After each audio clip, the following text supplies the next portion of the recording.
It finally happened. It finally happened. Mortal Kombat 11, the trailer has finally been revealed, and we have a release date confirmed for April 23rd. In this video, I'll be giving you my thoughts on the trailer and discussing some of the new interesting things hinted in the press release for the game. And some of this stuff is pretty crazy.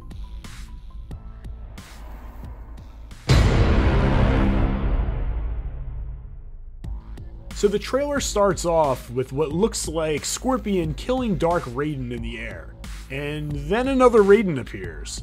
This was something that I didn't pick up on initially when I first watched the trailer, but after watching it about 27 times, it seems pretty clear that Raiden is definitely the person that Scorpion is fighting in the air. The setting of the battle is the old Shang Tsung battle arena, except it looks very old and the people are all dead and crusty. This seems to show that a lot of time has passed, but just how much time? This looks like it is way in the future.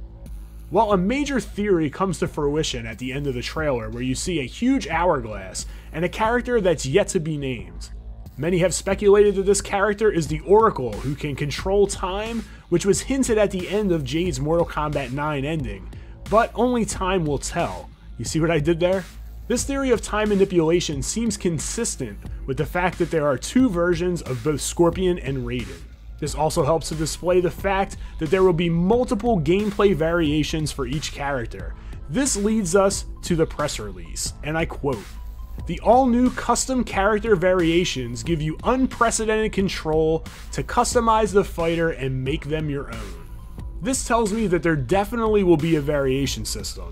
Now, the way that it's worded, it could lead you to believe that the old create a character from the 3D versions of the game might be back, and it very well might be.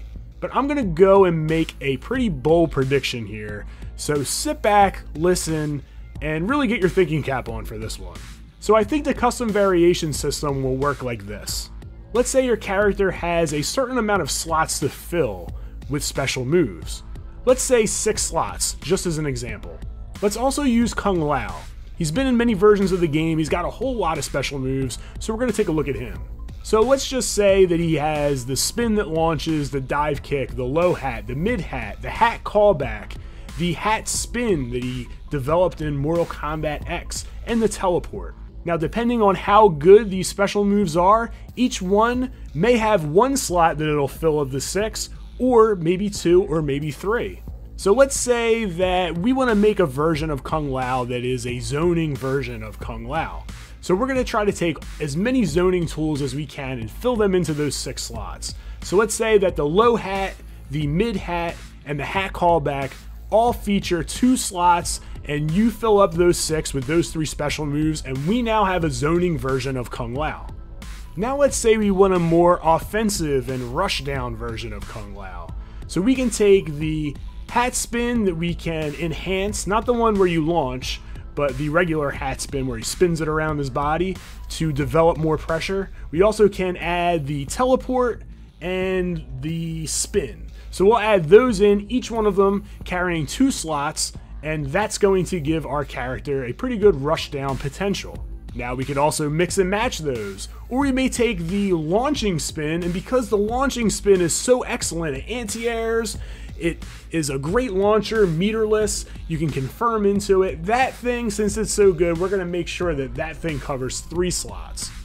Now this is all just example, this is all just speculation, but I think that this would be a great way to implement the variation system and really allow for individual customization.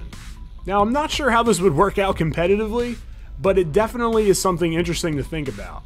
They could always balance the game by having the better special moves fill up more slots, so you have to take less special moves if you want the really good ones. You could also always balance the gameplay on the special moves and really change the way that the character works as far as their strengths and weaknesses.